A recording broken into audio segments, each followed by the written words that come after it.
Hey, bonsoir Facebook. Comment ça va? On va passer une belle journée.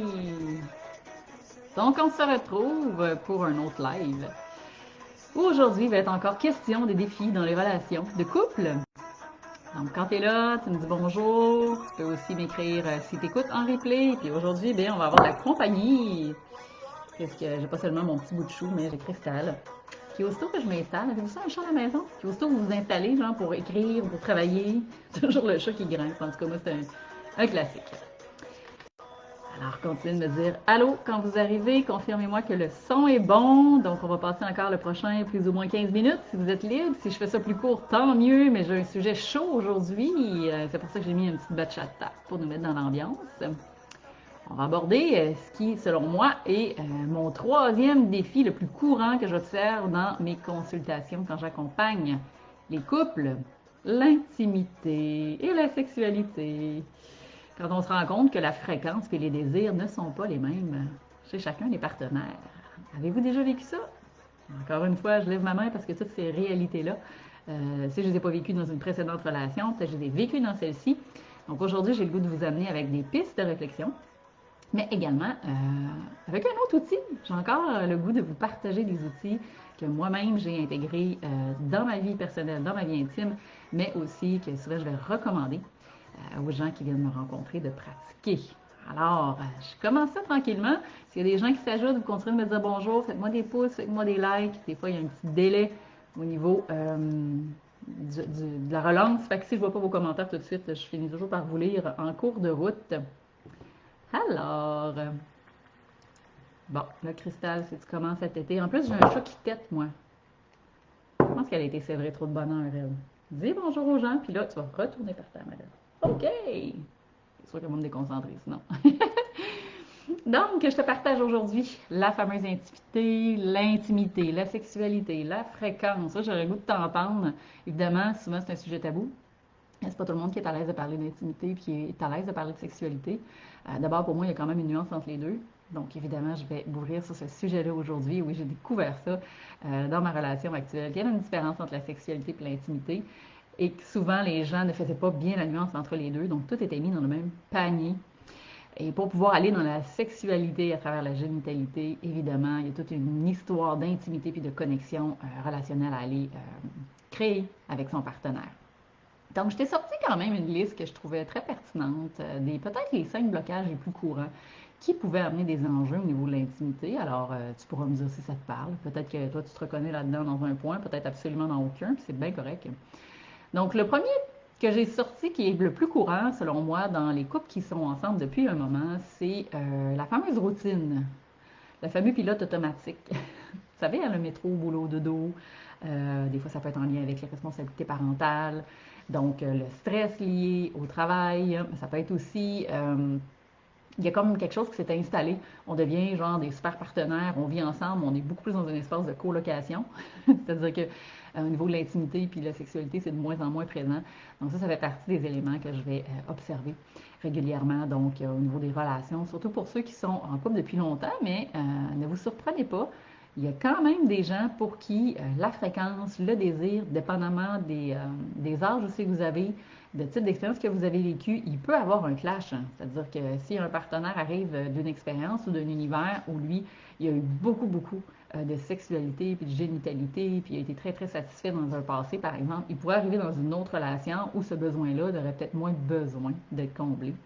Et vice-versa, il peut avoir un partenaire chez qui ça a pu être très tranquille, n'avait pas beaucoup d'envie et de désir dans une relation X, puis que finalement, dans une autre relation avec un autre partenaire, là, écoute, c'est explosif, il y a de la fusion, il y a de l'alchimie là-dedans, puis il voudrait toujours être en connexion avec son ou sa partenaire.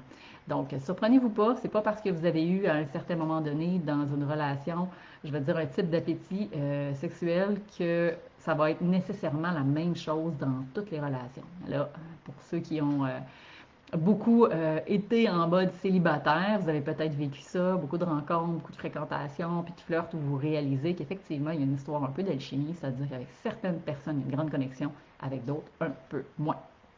Donc, quand vous serez là, vous me saluerez, vous pourrez m'écouter si vous m'entendez en replay, puis vous me direz par le pas.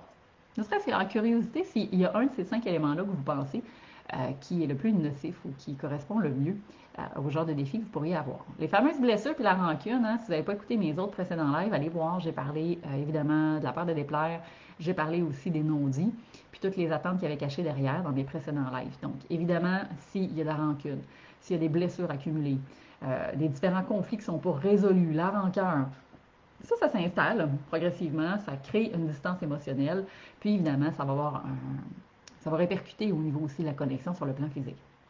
Donc, c'est sûr que sur le plan affectif et émotionnel, moi, je suis connectée à l'autre. C'est possible que moi, j'ai le désir d'aller dans un espace intime. Donc, vous pourrez là, taguer votre partenaire si ça fait un petit bout, vous essayez de lui expliquer ça, puis vous ne comprenez pas ce qui vous arrive. Peut-être que vous êtes dans ce type de défi-là. Hein? C'est-à-dire qu'au niveau de l'inconscient, il y a de moins en moins de connexion, plus de défis qui s'accumulent, donc moins de présence à l'autre, bien entendu. Le déséquilibre des polarités, ça c'est mon grand dada, ça me fait plaisir d'aborder ce thème-là aujourd'hui parce que tout au long du processus face à face, évidemment, on va aborder les principes et polarités féminines et masculines. Donc c'est une question d'énergie. D'autres personnes vont mieux comprendre ça sous le terme de yin et de yang. Donc c'est le principe que on a chacun ces énergies-là à l'intérieur de nous. Donc d'un point de vue vibratoire, d'un point de vue spirituel, ça arrive qu'il y ait des déséquilibres. Donc, il pourrait avoir, par exemple, un partenaire qui, je prends cet exemple-là, qui me correspond quand même, mais que dans son énergie masculine est très forte. Donc, moi, dans ma capacité, dans le leadership, dans l'organisation, dans la gestion au niveau de l'entreprise, j'ai une polarité masculine qui est forte. J'ai longtemps fait du sport compétitif. J'ai longtemps été dans ce désir-là d'être dans l'action. Ça, c'est l'énergie très yang. Alors qu'un partenaire qui serait beaucoup plus dans la féminité, serait plus dans la réceptivité, l'écoute, l'accueil, le côté très enveloppant, l'aspect émotionnel. Donc, c'est une vibration qui va être un peu plus passive, réceptive, plus dans l'ouverture. Donc, ces polarités-là, ils ont besoin de l'une et l'autre pour bien fonctionner. Donc là, je vous apprends quelque chose aujourd'hui si vous ne le saviez pas. Donc, si vous êtes un type beaucoup plus yang, vous allez nécessairement attirer un type de polarité qui est beaucoup plus yin. C'est fait comme ça. Vous savez, les deux aimants, quand on les met ensemble, ça va bien. Si on les vire sur l'autre bord, ils se repoussent. C'est le même principe que ça. C'est une question d'énergie, c'est une question de vibration, ces concepts-là. Alors, vous pourrez observer, quand il y a un déséquilibre, des fois, il peut y avoir quelqu'un qui est plus indépendant, il peut y avoir un autre partenaire qui est beaucoup plus dans de la dépendance, qui préfère aller vers une forme de fusion, vers une attraction, donc il y a toujours le désir de se rapprocher de l'autre. Et il peut y avoir des périodes de vie où ça change parce que les polarités, ce n'est pas quelque chose qui est figé dans le temps, c'est quelque chose qui peut bouger. Donc, vous observerez, peut-être que vous avez une tendance l'une que l'autre. Donc là, je m'adresse là, aux messieurs célibataires en ce moment et aux femmes célibataires qui cherchent un partenaire idéal et qui a essayé, qui a rencontré, que ça ne fonctionne pas, qu'il y a toujours un petit quelque chose qui accroche. C'est quelque chose que j'ai beaucoup partagé avec mon conjoint Patrick quand on s'est rencontrés, ces notions-là. Puis il a réalisé qu'à l'époque, dans son parcours de vie à lui, il a peut-être été beaucoup dans la consommation des relations. En même temps, il y avait un type en tête spécifique de femme qui cherchait, avec des critères X, Y, Z, mais qui ne correspondaient pas du tout à son profil, à lui, donc au niveau énergétique, au niveau vibratoire. Donc ça fait quoi? J'ai beau manifester, j'ai beau faire des recherches, j'ai beau vouloir avoir le partenaire idéal qui correspond à mon désir profond, mais si vous, dans votre champ vibratoire, vous n'êtes pas du tout aligné avec ça, je suis désolée, mais vous n'attirerez pas vibratoirement non plus ce partenaire ou cette partenaire-là idéal que vous désirez. Donc, ce sont des concepts qu'on parle peu, mais qui sont vraiment pertinents au niveau relationnel. Et dans le parcours face à face, évidemment, on va parler de convention et comment on fait pour harmoniser ces polarités. Parce que plus votre couple sacré féminin et masculin va être en harmonie, plus vous allez être en équilibre à l'intérieur, et ça c'est formidable, plus vous allez pouvoir attirer un partenaire qui est aussi dans cet espace d'équilibre-là à l'intérieur. Donc ça va faire quoi? Ben, ça va faire en sorte qu'il y ait beaucoup plus de chances que ça fonctionne et que vous puissiez grandir justement sur ce parcours de l'amour conscient, donc de marcher votre propre itinéraire à vous. Donc, continuez de me saluer quand vous êtes là. Je pense qu'il y a des gens avec moi. Juste me signaler si ça fonctionne bien. Juste un pouce, un like ou m'écrire un petit mot en commentaire. Comme ça, je vais savoir que c'est OK. Donc, polarité, hyper important. C'est un principe qu'on va aborder dans le processus pendant toutes ces semaines-là de coaching. Donc, je pourrais vous donner quelques clés supplémentaires et rester jusqu'à la fin. Je vous donne un petit outil que j'adore utiliser et que je recommande souvent aux gens qui viennent me rencontrer. Alors, je continue avec les autres éléments de blocage que je m'étais notés. Évidemment, on a parlé de communication dans le précédent live par rapport au non-dit. C'est sûr que ces éléments-là vont avoir une répercussion au niveau de l'intimité et de la sexualité. Si vous avez des sujets tabous que vous n'osez pas parler, si vous avez, je ne sais pas, des grands désirs, certains fantasmes, des choses que vous appréciez vraiment beaucoup et que le dialogue puis que l'ouverture est peu présente dans ces sujets-là au niveau de l'intimité et de la sexualité, ça va être difficile. Et en même temps, c'est souvent des thèmes très vulnérables. Donc, d'avoir à la fois de la connexion sur le plan émotionnel, de sentir la disponibilité, la présence de l'autre va être hyper capitale, qu'il y a un espace de tendresse, d'acceptation, puis le non-jugement va également aider. Vous savez, on n'a pas tous les mêmes besoins, on n'a pas tous les désirs au niveau de l'intimité. Donc, si déjà le partenaire, dans sa réalité, il y a toujours le sentiment, ou peut-être que ça lui appartient, bien entendu, qu'il a peur d'être jugé. Ou que quand il amène un certain désir, ou peut-être qu'il aimerait amener un peu de spontanéité, puis qu'il voudrait ajouter un peu de fantaisie dans votre relation, puis dans vos moments intimes, mais qu'aussitôt qu'il arrive avec une idée, ben là, vous êtes fermé, vous riez un peu, vous trouvez que ça a l'air bizarre, ça vous tente pas trop d'explorer, donc il manque d'ouverture. La personne va progressivement se refermer, se refermer, se refermer. Et ça fait quoi souvent au niveau de l'intimité puis au niveau du couple? C'est que le partenaire va garder tout un peu plus caché, secret pour lui, tous ses fantasmes, toutes ses idées, tous ses désirs. Et là, ça fait souvent quelque chose de drôle au niveau de l'intimité. Ça veut dire que le partenaire part puis il vit toutes ses affaires dans sa tête. L'autre partenaire est en train de tout se raconter une histoire puis il vit ses éléments dans sa tête. Puis quand vous vous retrouvez, vous avez l'impression d'être là, mais de ne pas être là vraiment. Ou vous êtes ensemble, mais vous êtes dans ce qu'on appelle un peu plus, moi j'appelle ça de l'intimité mécanique, hein, c'est-à-dire un peu comme des animaux finalement. C'est-à-dire qu'au niveau de la conscience, on ne sent pas nécessairement la pleine présence de l'autre, on est très dans le mécanique, excusez l'expression, mais des fois un peu plus comme dans un film porno, c'est-à-dire qu'on ne sent pas qu'il y a un échange avec le partenaire. Donc ça, souvent, ça va être très nourrissant.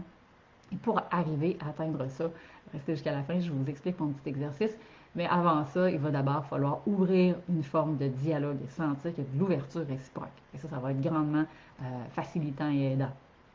Donc, autre chose qui pourrait nuire, évidemment, euh, à cette intimité, parce que là, je vous parlais de communication tout à l'heure authentique, donc des fois, les gens manquent de communication. Il y a les changements de cycle. Donc, évidemment, je ne peux pas passer à côté, il y a une histoire d'hormones dans toute la patente. On a beau dire que la libido n'a pas d'impact, il y a des périodes de vie, il y a des moments, en tout cas chez la femme, chez l'homme, quand on parle de préménopause, de ménopause, d'andropause, selon l'âge que vous avez. Puis il y a même d'autres phases, dépendamment d'où vous êtes rendu, si vous êtes post-maternité. Euh, si par exemple, je ne sais pas, moi, vous avez eu la maladie et tout ça, dépression ou d'autres chocs que vous auriez pu vivre, où ça va avoir une incidence au niveau de la dynamique des échanges, sur dans le fond, le désir, sur ce feu-là à l'intérieur qui peut changer, parce que les cycles de la vie, dépendamment où vous en êtes, vont avoir un impact aussi, donc pas seulement les cycles hormonaux, bien entendu. Et il arrive ce moment où des fois, ben, il y a des périodes de vie dans le couple où il y a des périodes de pause aussi. Où les désirs sont moins là, vous allez peut-être développer autre chose. Peut-être qu'il va y avoir plus d'intimité, puis de tendresse, puis d'affection, mais il va y avoir moins de sexualité génitale dans la jouissance et l'orgasme à certains moments donnés. Et c'est OK. Donc, chaque couple a ses phases. Et c'est de se rappeler que plus la communication est authentique et claire, qu'on arrive à bien identifier les besoins de l'un ou de l'autre du partenaire, puis qu'on a un dialogue ouvert, ça simplifie, ça facilite de beaucoup. Et ça évite ce qu'on disait hier, des attentes non rencontrées, des frustrations, de l'accumulation, où là, ça fait juste quoi? Continuer de creuser le fameux fossé qui vous sépare. Puis là, ben, vous avez peut-être déjà vécu ça un peu comme à l'adolescence, là, quand il y a un peu de maladresse. On ne sait pas comment se remettre trop en contact, en relation intime avec l'autre. On ne sait pas comment s'y prendre. Est-ce qu'on devrait y dire? Ça devient maladroit et ça devient un peu moins confortable. Alors ça, c'est souvent en fonction des phases et des cycles de transformation, évidemment, de la relation, mais aussi du couple en soi, où chaque individu aussi peut éventuellement progresser là-dedans puis avoir à se redéfinir. Parce que ça, je pense que le couple, il continue de se redéfinir puis de grandir à travers tout ça. Donc, je ne sais pas si ça vous parle. Je vais aller voir si j'avais d'autres commentaires, ceux qui se sont ajoutés à moi. Continuez de me dire bonjour. Ça a l'air d'être correct. En tout cas, il y a des pouces. Fait qu'il faut croire que le son, tout est équilibré. Donc, j'ai envie de vous partager. Oui, déjà 15 minutes. Je m'étais dit que je ferais ça en 15 minutes. Hein. Vous savez, j'ai beaucoup de matière à donner en peu de temps. L'outil que j'aime vraiment beaucoup, que je vous encourage à faire, que j'ai intégré aussi dans ma relation de couple, que je suggère aux partenaires de mettre en place dès maintenant. C'est un outil qui permet d'être dans la capacité de donner et de recevoir. Et là, vous vous observerez, peut-être que vous avez vécu des relations, vous aviez l'impression que c'était toujours vous autres qui donniez dans l'intimité. Toujours celui qui initiait, toujours celui-là qui startait la machine, qui mettait du bois dans le poêle. J'appelle celui qui alimente le feu, qui alimente le feu, qui alimente le feu. Ça peut devenir fatigant, des fois c'est toujours le même partenaire. Donc, une stratégie super intéressante pour les givers, ceux qui donnent, qui donnent, qui donnent, et qui ont souvent beaucoup de difficultés à recevoir. Un exercice de donner-recevoir, très intéressant, qui prend pas tant de temps que ça. Vous vous fixez un moment à l'horaire. Ça peut être à une plage réservée dans un espace d'intimité où, évidemment, il n'y a pas nécessairement d'attente. Ça ne veut pas dire que parce que vous prenez un moment sacré ensemble, que ça va naturellement aller dans la sexualité. Ça, je pense que c'est important que les deux partenaires le nomment dès le début. Parce que si ça fait déjà un moment que le fossé est creusé, peut-être que vous ne voulez pas recommencer directement comme ça. Allez voir aller solidifier puis mettre ensemble du bois dans le poêle avant, évidemment, pour allumer le feu. Donc, la stratégie, qu'est-ce qu'on fait? C'est qu'on va se prendre un temps avec le partenaire donné. Ça pourrait être, je ne sais pas, on se dit, on se garde la prochaine demi-heure juste pour nous, on est tranquille, on réserve ça à notre horaire, on s'installe dans un lieu confortable. Et là, ben, on va demander à tour de rôle, par exemple, au partenaire, qu'est-ce que j'aimerais? Qu'est-ce que j'aimerais que l'autre personne m'offre? Ça peut être aussi simple qu'un massage, ça pourrait être une caresse, ça pourrait être, je sais pas, ah, j'aimerais ça que tu masses mes pieds, j'aimerais ça, je sais pas moi, que tu me caresses le dos, que tu joues dans mes cheveux. Donc, évidemment, à travers le donner-recevoir dans le contact et dans le toucher physique, ça permet de réinstaurer un espace de confiance, un espace où on se sent entendu, où à la fois on apprend à nommer notre besoin. Donc, ça aussi, ça permet d'identifier puis d'explorer. Ah, c'est quoi finalement, je me rends compte que ça, j'aimais ça, mais aujourd'hui, ce serait plus ça que j'aurais envie. Donc, ça libère les tabous. Puis à l'inverse, vous vous donnez un temps, puis là, ça a l'air super niaiseux, vous allez me dire, mais moi, quand je fais cet exercice-là avec mon partenaire, on met un chronomètre, puis on respecte le temps. Pourquoi? Parce qu'encore une fois, des fois, il y en a un qui donne plus que l'autre. Des fois, il y en a un qui a de la difficulté à recevoir. Donc, on se donne un temps. Écoute, pendant, je sais pas, moi, le prochain 10-15 minutes, là, ben, tu m'exprimes. Donc, on utilise ce que j'appelle, moi, la roue du consentement énergétique quand on vient me rencontrer puis qu'on a fait un peu de consultation avec moi. Donc, on vient explorer, le donner, le recevoir. Qu'est-ce que je permets à l'autre puis qu'est-ce que j'ose demander. Et ça nous permet d'explorer ces différents éléments-là au niveau de la sphère intime.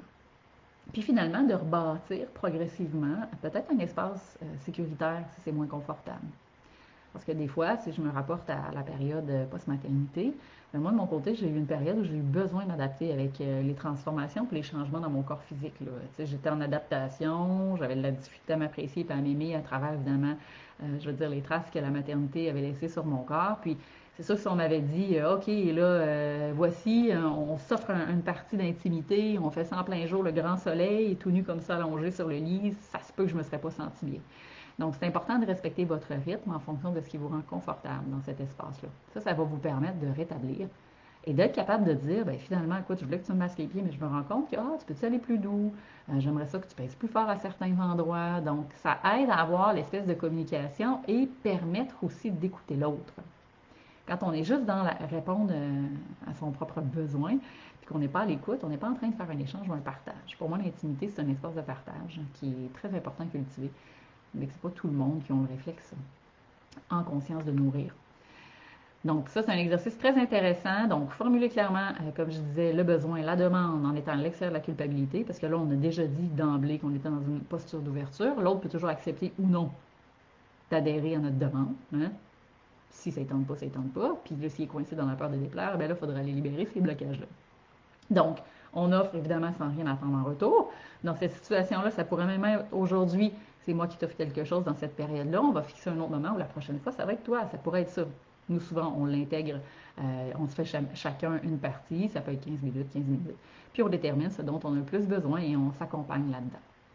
Donc, évidemment, le fait de faire ça, ça va aussi vous permettre de renforcer votre capacité à être dans un espace de générosité, de réciprocité, d'alimenter cette idée de partage. Ça va vous permettre aussi de mieux comprendre puis de nourrir l'intimité, comme j'expliquais tout à l'heure, pour que ce soit à la fois plus juste, mais aussi que ce soit agréable et épanouissant pour les deux. Parce que nécessairement, je comprends les dynamiques parce que j'en vois souvent en consultation qui vont me dire, tu sais, j'ai tout le temps l'impression que c'est moi qui fais les efforts. J'ai tout le temps l'impression, fait que souvent, ça va sonner à prendre reproche au partenaire. Alors, plutôt que de dire, tu sais, j'ai réalisé que voici comment ça se passe, j'aimerais ça qu'on s'octroie un temps puis qu'on partage un moment. C'est comme un rendez-vous qu'on se donne. Là, je veux dire, quand on réserve au restaurant, on le fait, là. On book, on appelle, on book une plage, puis on va manger ensemble. C'est correct de faire ça pour l'intimité. Peut-être que ça amène un petit peu moins de spontanéité, mais parfois, à travers les aléas du quotidien, c'est bien de le fixer à l'horaire. Comme ça nous évite de toujours être en train de repousser ou de remettre à un autre moment. Donc, vous m'écrirez en commentaire si vous êtes curieux, si c'est déjà un type d'activité que vous avez fait. Donc, pratiquer le donner-recevoir dans la relation. J'ai un guide là, que j'ai pratiqué là, des 5 exercices et 5 outils les plus courants, très faciles à intégrer pour amplifier au niveau de l'intimité. Donc, si ça vous tente de recevoir ça, vous aurez juste à m'écrire feu là, en commentaire. Puis, je pourrai rentrer en contact avec vous.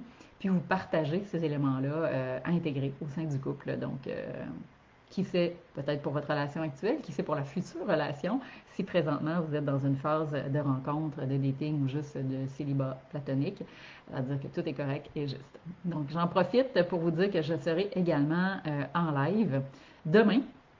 Je vais probablement être là un peu plus tôt par rapport à la gestion de mon horaire, donc plus autour de 18h30 demain pour venir vous faire un autre live. Évidemment, je vais aborder le 4e blocage le plus courant ou défi que j'observe chez les couples qui viennent me rencontrer. Donc, si t'es curieux, curieuse, reviens me voir, puis je vais poursuivre sur cette belle aventure, cette lancée. Processus face à face, il reste encore 6 places. Si tu veux t'inscrire, c'est toujours le temps. On ferme les portes des inscriptions le 10 février. Si tu veux plus d'informations, de toute façon, je t'ai mis le lien directement. Donc, si pour toi c'est important de t'épanouir au niveau des relations, eh bien, sache que ce parcours-là a été fait à la fois pour les couples, les gens qui sont aussi célibataires, autant pour les hommes que pour les femmes. Donc, moi et mon conjoint, Patrick Bordelot, deux hypnothérapeutes qui accompagnent au niveau relationnel, nous serons présents à travers ces groupes-là pour vous guider et à travers nos outils d'hypnose, évidemment, vous accompagner à libérer les blocages. Donc, ça va être un immense parcours de transformation et on est vraiment, vraiment excités puis on a hâte de vous rencontrer. Je vous souhaite une bonne soirée, puis on se dit à demain.